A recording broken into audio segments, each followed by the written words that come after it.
Hello guys, welcome back to our YouTube channel. I hope कि आप सब ठीक होंगे।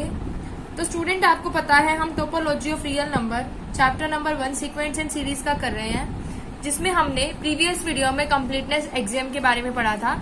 जिस बच्चे को डाउट हो वो पहले वीडियो को जाके चेक करे, उसके बाद हम नेक्स्ट टॉपिक को पढ़ेंगे। तो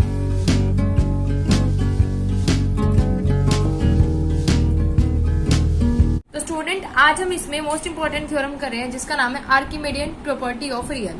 ठीक है, तो इस थ्योरम को समझने के लिए आपको कंप्लीटनेस एग्जाम के बारे में पता होना चाहिए। तो आप पहले उसको चेक कर ले, उसका लिंक आपको डिस्क्रिप्शन में मिल जाएगा। एंड स्टूडेंट, प्लीज चैनल को लाइक, सब्सक्राइब, शेयर करना ना भूला करें। तो ये स्टेटमेंट क्या कह रही है? If x and y are two real number, x and y क्या है? मेरे पास दो रियल नंबर है। Then there existed natural number n, उनके बीच में क्या एग्जिस्ट करेगा? एक नेचुरल नंबर n जरूर एग्जिस्ट करेगा, जिसमें nx होगा वो हमेशा बड़ा होगा किससे? y से। क्या बताया मैंने? x और y दो पॉजिटिव रियल नंबर है, उन दोनों के बीच में एक नेचुरल नंबर n जरूर एग्जिस्ट करेगा, जिसमें nx होगा वो हमेशा बड़ा होगा y से। अब इस चीज को प्रूव करने के लिए मैं इसका एजम्पशन उल्टा ले लेती हूँ। इसके लिए मैं जो एजम्पशन ले रही हूँ वो उल्टी ले रही हूँ। क्या? कि जो nx है वो छोटा रहेगा किससे? y से। तो मैंने क्या कंसीडर किया? लेट अस एज्यूम दैट कि nx है वो ग्रेटर देन, वो less than and equal to y है। क्या बताया था मैंने? हमें प्रूव क्या करना है कि nx बड़ा है, लेकिन हम मान क्या रहे हैं कि nx क्या है? छोटा है। तो nx क्या है? छोटा है, लेकिन ग्रेटर देन इक्वल है y के। किसके लिए? फॉर n नेचुरल नंबर के लिए। ठीक है, सबसे पहले किसी भी चीज को प्रूव करने के लिए हमें एक सेट बनाना पड़ेगा। तो यहाँ पर मैं एक सेट को कंसीडर कर रही हूँ nx, जिसमें जो n है वो क्या है? नेचुरल नंबर है, और x क्या है? उस सेट के एलिमेंट है। अगर मैं x को क्या रख रही हूँ? 1, तो क्या हो जाएगा? 1 डॉट x। x किसके बराबर हो जाएगा? 1 डॉट x। इसका मतलब x क्या है? यहाँ पर एलिमेंट है। इसका मतलब यहाँ पर एक सेट एग्जिस्ट कर रहा है, जो कि क्या है? Non empty. नॉन एम्प्टी मतलब है कि उस सेट के अंदर एलिमेंट एग्जिस्ट करता है। ठीक है, और फर्स्ट इक्वेशन से हमें क्या पता लगा? कि ये बाउंडेड अबव है। बाउंडेड अबव मतलब वो जो सेट है 1 2 3 4 का, वो ऊपर से बाउंड है, और इससे आगे जितने भी एलिमेंट है उसमें वो सबसे छोटा है। ठीक है, तो S क्या है? Non empty bounded above set है। तो हमने कंप्लीटनेस एग्जाम में क्या पढ़ा था? जो सेट नॉन एम्प्टी है, बाउंडेड अबव भी है, इसका मतलब उसका क्या एग्जिस्ट करता है? Least upper bound. Least upper bound मतलब सुप्रीमम। क्या एग्जिस्ट करता है? उसका सुप्रीमम। और उस सुप्रीमम का नाम क्या है? मेरे पास L है। समझ में आ गया? उसके बाद आगे मैं क्या प्रूव कर रही हूँ? मैंने नेचुरल नंबर का सेट लिया, जिसमें n क्या है? नेचुरल नंबर है। अगर मैं नेचुरल नंबर 3 लेके चल रही हूँ, क्या अगर मैं n को 3 लेके चल रही हूँ, वो नेचुरल नंबर है। अगर मैं 3 + 1 करूंगी, क्या वो भी नेचुरल नंबर होगा? Yes, 4 is also an natural number. तो यहाँ से मुझे क्या पता लगा? जो nx है वो सेट से बिलोंग कर रहा है। अगर वो n + 1 की x हो जाएगा, क्या वो सेट से बिलोंग नहीं करेगा? करेगा। अभी मैंने आपको एग्जांपल में यही समझाया कि 3 + 1 4 होगा, वो भी सेट के अंदर बिलोंग करेगा।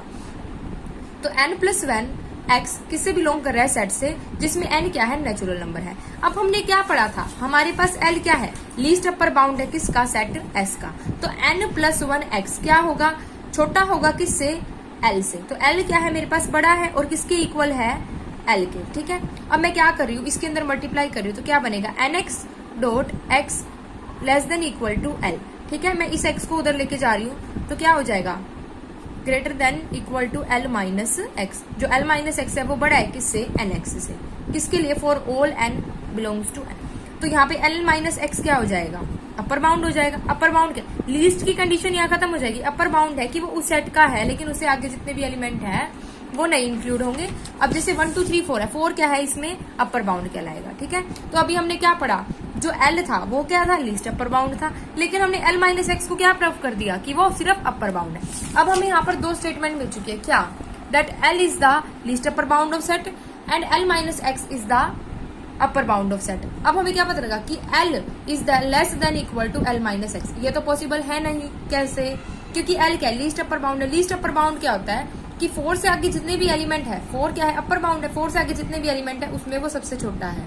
ठीक है, और L माइनस एक्स क्या है? सिर्फ अपर बाउंड है। ये इसका मतलब हमारी कॉन्ट्रडिक्शन क्या हो गई? जो हमने माना था वो गलत हो गया। इसका मतलब हमारी असम्पशन क्या हो गई? किसके लिए? x रियल नंबर के लिए। तो there existed natural number n such that nx क्या होगा? हमेशा y से, nx क्या होगा? हमेशा y से बड़ा होगा, जिसमें x और y क्या होंगे? Positive real number. एक बार मैं थ्योरम को दोबारा रिपीट कर देती हूँ ताकि आपका कोई डाउट ना रह जाए। हमने क्या करा था कि जो प्रूव करना है कि nx बड़ा है y से, उसका मैंने उल्टा एजम कर लिया क्या कि y बड़ा है nx से। उसके लिए सबसे पहले मुझे सेट लेना पड़ेगा। मैंने क्या लिया, नेचुरल नंबर का सेट nx। x क्या, x सेट के अंदर कितने भी एलिमेंट हो सकते हैं, तो प्रूव करा कि 1 लेके s क्या है, नॉन एम्प्टी सेट है। इसका मतलब क्या है, वो बाउंडेड अबव है। हमने कंप्लीटनेस एक्सियम पढ़ी थी, उसमें क्या बताया था, जो set non empty bounded above है उसका एक लीस्ट अपर बाउंड जरूर एग्जिस्ट करेगा, उसका नाम क्या होगा, एल होगा। ठीक है, अब मैंने n क्या है, नेचुरल नंबर है, अगर मैं n+1 लूंगी वो भी नेचुरल नंबर होगा। तो मेरा क्या था, यहाँ पर nx लिया था मैंने सेट, तो अगर मैं उसमें n+1x करूंगी वो भी नेचुरल नंबर का सेट होगा। हमने क्या सॉल्व किया था कि L है लीस्ट अपर बाउंड। अब मैं इस x को जब इधर लेके जाऊंगी वो क्या हो जाएगा, अपर बाउंड, उससे कम हो गया ना, अब कम हो गया तो इसका मतलब क्या हो गया, वो अपर बाउंड हो गया। अब ये चीज कैसे आई, L is less than equal to L-x। अगर मेरा ये 4 है तो ये क्या हो गया, L-x। अगर मैं 1 माइनस करूंगी 3, ये तो क्या हो गया, गलत हो गया, क्योंकि 4 बड़ा है किससे, 3 से, जो हमने एजम किया था। ये तो क्या आ गया, कॉन्ट्राडिक्शन आ गई। कॉन्ट्राडिक्शन का मतलब क्या हो गया, जो हमने एजम किया था वो क्या हो गया, रॉन्ग। तो nx क्या है, हमेशा बड़ा रहेगा किससे, y से। किसके लिए, for n belongs to n, where n is the set of natural number. Therefore there exist a natural number n जिसमें nx बड़ा होगा किससे, y से, where x and y are positive number. अब यहाँ पर एक वो बता रखी करोडरी, क्या, अगर x 0 से बड़ा है तो n हमेशा किससे बड़ा होगा, x से। कैसे, अगर मैं x को 1 रख रही हूँ और y और x बराबर हो जाते तो हमें क्या मिलेगा, n किससे बड़ा हो गया, x से।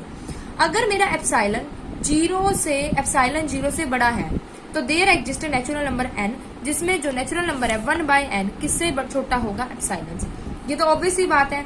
अगर मैं x को क्या पुट करती हूँ, 1/एप्सिलॉन पुट करती हूँ करोडरी 1 से, क्यों, क्योंकि y और x क्या है, बराबर है। तो n किससे बड़ा हो जाएगा, 1/एप्सिलॉन से, वेयर क्या, n क्या है, नेचुरल नंबर का सेट है, क्योंकि n क्या है, बड़ा है ना किससे, x से। ठीक है, अब हम नेक्स्ट थ्योरम को प्रूव कर रहे हैं। For any real number x there exist a unique integer z such that z छोटा होगा किससे, x से, लेकिन x क्या होगा, बड़ा होगा z+1 से। स्टूडेंट्स, अगर आप थ्योरम को समझ रहे हो तो प्लीज चैनल को लाइक, सब्सक्राइब, शेयर जरूर कर दिया करो। कमेंट हो तो कमेंट डाउन कर दिया करो। अब यहाँ पे क्या है कि जो z है छोटा है और ग्रेटर देन इक्वल है x के, ठीक है, और x किससे छोटा है, z+1 से। सबसे पहले मैं z less than equal to x है, इसको प्रूव करूंगी। फिर मैं क्या प्रूव करूंगी कि x लेस देन है z+1 से। तो सबसे पहले मुझे एक सेट को कंसीडर करना पड़ेगा जिसमें m है। m किससे बिलोंग कर रहा है, z क्या होते हैं, हमारे इंटीजर्स। ठीक है, इंटीजर पॉजिटिव भी होते हैं और नेगेटिव भी होते हैं। तो जिसमें m क्या है, छोटा है किससे, x से, क्योंकि x क्या है, उस सेट के एलिमेंट है ना, उससे तो छोटे ही होंगे। तो इससे क्या पता लगा, s क्या है, एक नॉन एम्प्टी सेट है, बाउंडेड अबव है। बाउंडेड अबव है इसका मतलब क्या है, बाय कंप्लीटनेस एक्सियम हमने क्या पढ़ा था, जो सेट बाउंडेड अबव होता है उसका एक लीस्ट अपर बाउंड जरूर एग्जिस्ट करता है। तो वो वहां, यहाँ पर हम इंटीजर की बात कर रहे हैं, तो यहाँ पर वो जो लीस्ट अपर बाउंड है वो क्या होगा, z। क्या बताया, s is a non empty set जो बाउंडेड अबव है किससे, x से। देयर x क्या है, उसके अंदर नंबर ऑफ एलिमेंट्स है। देयरफॉर बाय कंप्लीटनेस एक्सियम क्या पढ़ा था, जो s होगा वो क्या होगा, लीस्ट अपर बाउंड। किसके लिए होगा, इंटीजर z के लिए। तो अब हमें क्या मिल गया, z लीस्ट अपर बाउंड है और x क्या है, अपर बाउंड है, लीस्ट अपर बाउंड है। अब इंटीजर अगर मैं 4 ले रही हूँ, 1 2 3 4 ले रही हूँ, 4 से ऊपर जितने भी होंगे उसमें तो 4 क्या है, सबसे छोटा है, z क्या है, इसका मतलब लीस्ट अपर बाउंड है। अगर मैं सिर्फ सेट 1 2 3 4 ले रही हूँ तो इसमें 4 क्या है, सिर्फ अपर बाउंड है। ठीक है, तो इसका मतलब क्या है, x अपर बाउंड है और लीस्ट अपर बाउंड क्या है, z। तो क्या हो गया, x मेरा ग्रेटर देन इक्वल हो जाएगा किसके, z के। ठीक है, अब हम क्या प्रूव कर रहे हैं, मैंने फर्स्ट चीज प्रूव कर दी, अब मैं सेकेंड लेके चल रही हूँ कि x छोटा है किससे, z+1 से। Now I am proving that x is less then z+1। मैं इसका उल्टा ले रही हूँ कि x है वो बड़ा भी है और इक्वल भी है z+1 के। प्रूव मुझे इसका उल्टा करना है, क्या, कि जो z है वो छोटा है, जो x है वो छोटा है z+1 से, लेकिन मैं लेके क्या चल रही हूँ, जो x है वो बड़ा है और इक्वल है z+1 से। ठीक है, तो z+1 क्या हो गया, इसका मतलब छोटा हो गया किससे, x से, और z+1 भी किससे बिलोंग कर रहा है, सेट से। अगर z सेट में बिलोंग कर रहा है जैसे 2, तो z+1 भी किससे बिलोंग करेगा, 2 + 1 भी किससे बिलोंग करेगा, 3 सेट से ही बिलोंग करेगा। इसलिए वही सेम जो हमने प्रीवियस थ्योरम में पढ़ा था कि z अगर सेट से बिलोंग कर रहा है तो z + 1 भी किससे बिलोंग करेगा, सेट से।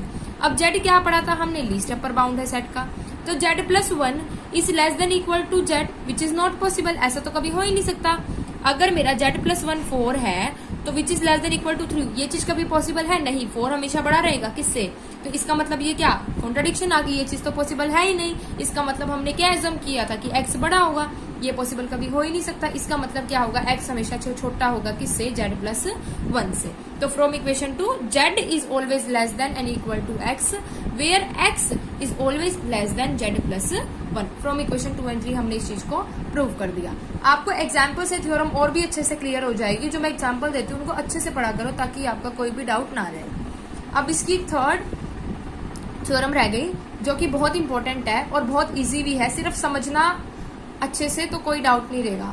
क्या थ्योरम है, दो डिस्टिंक्ट रियल नंबर, क्या लेके चल रही हूं मैं, real number, there are infinitely many rational number, दो रियल नंबर के बीच में मैनी रेशनल नंबर पाए जाएंगे। तो अब हम यहाँ पे सबसे पहले आपको पता होना चाहिए कि रेशनल नंबर होते क्या है। रेशनल नंबर होते हैं जो किसकी फॉर्म में होते हैं, p/q की फॉर्म में, वेयर q कभी भी 0 के इक्वल नहीं हो सकता। तो सबसे पहले मैं दो डिस्टिंक्ट रियल नंबर लेके चल रही हूँ, जो कौन कौन से, x और y, जिसमें y क्या है, हमेशा x से बड़ा है। अगर अब यहाँ पर 4 क्या है, 3 से बड़ा है, तो इसका मतलब y किससे बड़ा हो गया, x से। अगर मैं y - x करूंगी, क्या वो 0 से बड़ा होगा, यस। अगर मैं 4 - 3 करती हूँ, इसका मतलब वो क्या है, 0 से बड़ा है। तो मैंने दो x और y रियल नंबर लिए जिसमें y बड़ा है किससे, x से, इसका मतलब y - x भी किससे बड़ा हो गया, 0 से। अब उसके बाद हमने आर्किमिडियन थ्योरी में पढ़ा था क्या, कि जो दो पॉजिटिव रियल नंबर होते हैं, क्या होते हैं, दो पॉजिटिव रियल नंबर, उनमें एक नेचुरल नंबर जरूर एग्जिस्ट करता है। मैंने इसी वीडियो में आपको आर्किमिडियन के बारे में बताया है, वीडियो को अच्छे से समझ ले ताकि इस थ्योरम में आपको आर्किमिडियन पढ़ने में दिक्कत ना हो। एक मेरे पास क्या है, y - x, और दूसरा मैंने पॉजिटिव रियल नंबर क्या लिया, 1। ये दोनों पॉजिटिव रियल नंबर है और मैं इनको किससे प्रूव कर रही हूँ, bye Archimedean property of real, जिसमें क्या एग्जिस्ट करता है, एक नेचुरल नंबर। वहां पर क्या था, nx is greater than y था। अब यहाँ पर y को मैं क्या लेके चल रही हूँ, 1। तो एक मेरे पास क्या है, n है, और दूसरा क्या है मेरा y - x। तो मैं अंदर मल्टीप्लाई करूंगी, ny - nx greater than 1। ny को मैं यहाँ छोड़ रही हूँ, तो ये माइनस का उधर जाके क्या हो जाएगा, प्लस का। तो मेरी फर्स्ट इक्वेशन क्या बन गई कि जो nx + 1 है वो किससे छोटा है, ny से। अब आपको पता है जैसे 3.5 है, वो किस किस नंबर के बीच में एग्जिस्ट करेगा, एक तो 3 के बीच में और एक 4 के बीच में। तो वो जो nx + 1 है, जो ये 1 प्लस का है, ये रियल नंबर किस में एग्जिस्ट कर रहा है, नेचुरल नंबर m में और m + 1 में। मतलब जो ये nx + 1 है 3.5, वो किस किस के बीच में एग्जिस्ट कर रहा है, m के और m + 1 के। तो अब इसी चीज को लिख रही हूँ मैं क्या, कि m है, m क्या है मेरा 3, और nx + 1 क्या है 3.5, और 4 क्या है मेरा m + 1। ये एग्जिस्ट कर रहा है मेरा क्या, एक नेचुरल नंबर। आप यहाँ पर इंटीजर भी ले सकते हो, जरूरी नहीं है कि आपको नेचुरल नंबर ही लेना है। तो m + 1 फ्रॉम इक्वेशन 1 मैंने क्या पढ़ा था कि वो क्या किसके इक्वल है, n ग्रेटर देन nx + 1 से लेस देन है ny से, ठीक है। तो मैं m + 1 की जगह क्या लिख सकती हूँ, ny। अब मुझे इस थ्योरम को रेशनल नंबर के लिए प्रूव करने के लिए मुझे इसको किसकी फॉर्म में बनाना पड़ेगा, m/n की फॉर्म में। अब मेरे को यहाँ पर y मिल गया, इस साइड मेरे पास जहाँ m है मेरे पास वहां पर क्या होना चाहिए, x भी होना चाहिए। अब हमने क्या पढ़ा है यहाँ पर फ्रॉम इक्वेशन 1, क्या पढ़ा है, जो nx + 1 है किसके से छोटा है, m + 1 से। क्या बताया मैंने, nx + 1 है किससे छोटा है, m + 1 से। तो मेरा nx क्या हो जाएगा, छोटा हो जाएगा m से, क्यों, क्योंकि अगर मैं इस 1 को इधर लेके जाऊंगी तो 1 - 1 क्या हो जाएगा, 0। तो मैं इधर nx + 1 की जगह क्या लिख सकती हूँ, m, और मुझे यहाँ पर क्या मिल गया, nx। तो nx किससे छोटा है, m से, और m किससे छोटा है, ny से। तो अगर मैं ऑल साइड डिवाइड करती हूँ n से, nx/n which is less than m/n which is less than ny/n, n से n कैंसिल हो जाएगा, तो क्या बचेगा, x is always less than m/n, where m/n is less than y। तो इस m/n को मैं क्या नाम दे रही हूँ, r1। इसका मतलब x किससे छोटा है, r1 से, और r1 किससे छोटा है, y से। तो x और y के बीच में एक रियल नंबर जरूर है, x एंड y दो रियल नंबर है, उनके बीच में एक रेशनल नंबर जरूर एग्जिस्ट कर रहा है जिसका नाम है r1, और r1 किसके बराबर है, m/n के। Now x and r1 are two real number. अब एक्स बी और R1 भी दो रियल नंबर है। अगर मैं इस आर्ग्यूमेंट को दोबारा रिपीट करूंगी तो वो क्या हो जाएगा, R2 किससे छोटा हो जाएगा, R1 से, और R1 किससे छोटा हो जाएगा, Y से। अगर मैं देख के चल रही हूँ R1 और R2 तो वो क्या हो जाएगा, R2 किससे छोटा होगा, R1 से, और R1 किससे छोटा होगा, Y से। अगर हम इसको ऐसे ही कंटिन्यू करेंगे तो हमें किस किस के बीच में रियल नंबर, किस किस रियल नंबर के बीच में हमें क्या मिलते जाएंगे, rational number X and Y के बीच में। अब यहाँ पर इन्होंने एक एग्जाम्पल से समझा रखा है, between two real number there are infinitely many irrational number. हमने क्या देखा था कि दो रियल नंबर के बीच में एक रेशनल नंबर जरूर एग्जिस्ट करता है। अब हम यहाँ पर पढ़ेंगे दो रियल नंबर के बीच में एक इरेशनल भी जरूर एग्जिस्ट करेगा। तो x और y मान लिए, हमने वहां पे क्या करा था, y ग्रेटर देन x लिया था रेशनल के लिए। अब हम क्या ले रहे हैं, x ग्रेटर देन y ले रहे हैं इरेशनल के लिए। तो x माइनस √2 छोटा होगा किससे, y से, y माइनस 2 से। Now x minus 2 y minus 2 दो रियल नंबर है और इनके बीच में एक रेशनल नंबर R1 जरूर लाई कर रहा है। तो जो यहाँ पर इन दोनों के बीच में वो जो R1 क्या है, रियल नंबर है, जिसमें x किससे छोटा होगा, R1 प्लस 2 से, और R1 प्लस 2 किससे छोटा हो जाएगा, y से। तो हमें एक रियल नंबर मिल गया है। Real number x and y के बीच में क्या मिल गया है, एक रेशनल नंबर जो क्या है R1 प्लस √2 और x। ठीक है, प्रोसीडिंग एज, दोबारा अगर हम इसको रिपीट करते चलेंगे तो x एंड y के बीच में दोबारा हमें एक रियल नंबर मिलेगा। दो x एंड y के रियल नंबर के बीच में हमें क्या मिलता चला जाएगा, एक इरेशनल नंबर। ठीक है स्टूडेंट, मैंने 1.1 से पहले जितनी भी थ्योरम्स थी आपको सारी करा दी है। सीक्वेंस एंड सीरीज की प्लेलिस्ट आपको मिल जाएगी चैनल के लिंक में। तो प्लीज स्टूडेंट्स चैनल को लाइक, सब्सक्राइब, शेयर करना ना भूलें एंड वीडियो को अच्छे से समझें। Thank you students for watching this video.